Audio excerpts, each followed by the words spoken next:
Hamann and Benson, a vision for your future.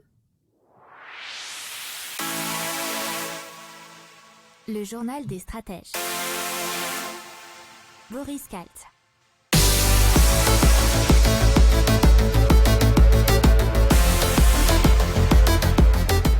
Bonjour à tous et bienvenue dans le journal des stratèges consacré aux énergies aujourd'hui. Et au sommaire, on va vous parler de pétrole puisque beaucoup de pays ont utilisé leurs réserves stratégiques, Chine, États-Unis, Inde, Royaume-Uni. On va vous parler aussi des eaux usées transformées en carburant, de RTE qui prévient que l'approvisionnement électrique en France pourra être compliqué cet hiver. Et ensuite, on va vous parler de la NASA qui va en envie d'installer des centrales nucléaires sur la Lune. Vous écoutez le journal des stratèges numéro 172 et ça commence tout de suite. Hamann and Benson, a vision for your future. Le journal des stratèges. Et donc, on commence tout de suite en parlant du pétrole puisque vous savez qu'est-ce qui s'est passé très récemment. Le porte-parole du ministère chinois des Affaires étrangères, Zhao Liyan, a déclaré devant la presse que la Chine, au regard de ses besoins et de ses conditions actuelles, puisera dans ses réserves nationales de pétrole brut et prendra d'autres mesures nécessaires afin de maintenir la stabilité du marché. Alors, les propos font écho à ceux de Joe Biden, le président américain, qui avait annoncé aussi, pour pouvoir baisser les prix du pétrole, de mettre en circulation 50 millions de barils prélevés sur ses réserves stratégiques de pétrole, soit la plus importante quantité jamais puisée, nous disait le journal 20 minutes. Les États-Unis ont aussi fait savoir donc, en outre que la Chine, il y avait aussi l'Inde, le Japon et la Corée du Sud ou encore le Royaume-Uni qui les avaient joints dans cette initiative. Hamann and Benson, a vision for your future. Le journal des stratèges. Et donc, on va vous parler de transformation d'eau usée en carburant, et notamment à Grenoble, puisque la station d'épuration Aquapol est l'une des premières du réseau à produire du biométhane et à le réutiliser dans la collectivité, notamment comme carburant pour les bus de l'agglomération, ce qui fait 20 millions de kilowatts de production.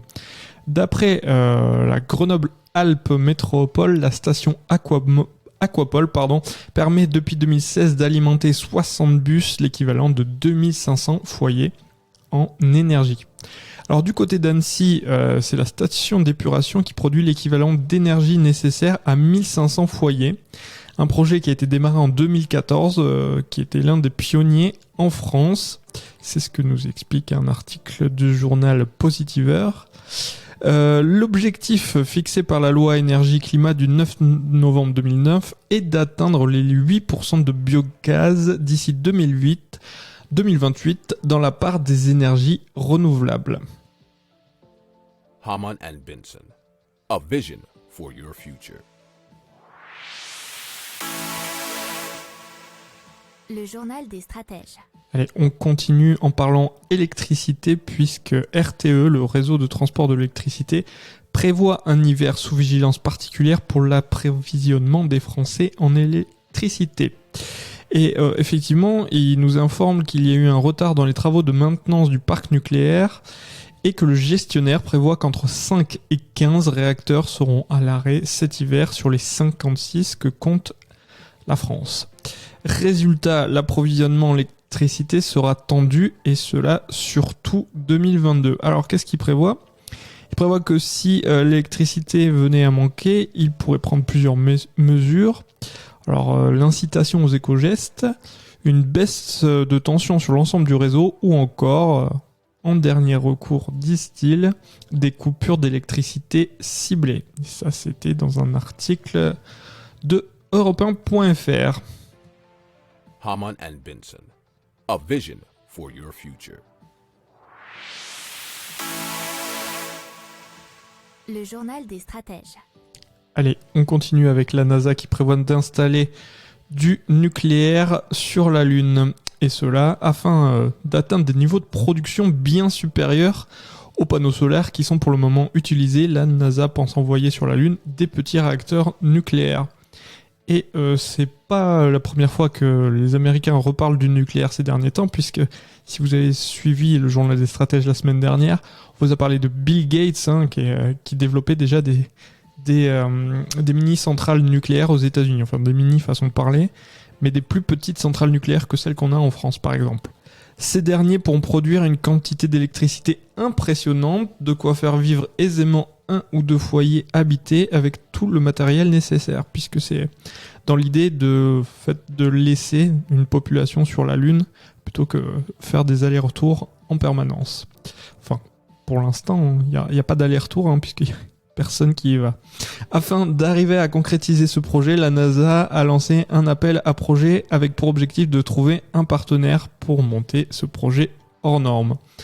On devrait en savoir plus normalement en février prochain, nous dit pressecitron.net, quand la NASA annoncera de façon officielle l'entreprise qui bénéficiera de la confiance de l'agence. Hamann and Benson. A vision for your future. Le journal des stratèges. Allez, on continue avec un article qui vous parle d'une connexion électrique sous-marine entre le Danemark et la Belgique, puisque c'est la ministre fédérale de l'énergie Tine van der Straten, alors vous m'excuserez si j'ai écorché son nom, qui a annoncé la signature d'un protocole d'accord avec le Danemark et son ministre de l'énergie Dan Jørgensen.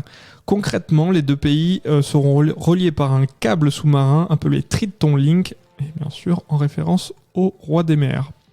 Alors, qu'est-ce que nous dit le cabinet de la ministre ? Ce projet donnera accès direct à l'énergie bon marché produite par les éoliennes danoises. Il s'agira aussi d'une première mondiale, la connexion sous-marine qui reliera 2 îles énergétiques artificielles de la mer du Nord et sera capable d'acheminer l'énergie produite par les parcs éoliens jusqu'à la terre ferme.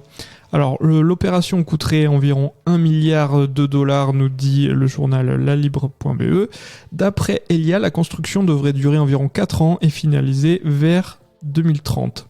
À noter que la connexion entre 2 îles énergétiques est certes inédite, mais la connexion sous-marine est-elle un outil utilisé par d'autres pays, puisqu'effectivement le câble Nordned relie ainsi le Pays-Bas et la Norvège depuis 2008, alors que le Celtic Interconnector sera opérationnel en 2025 et connectera la France et l'Irlande.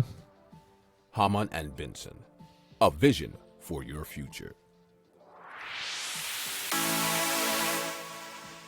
Le journal des stratèges.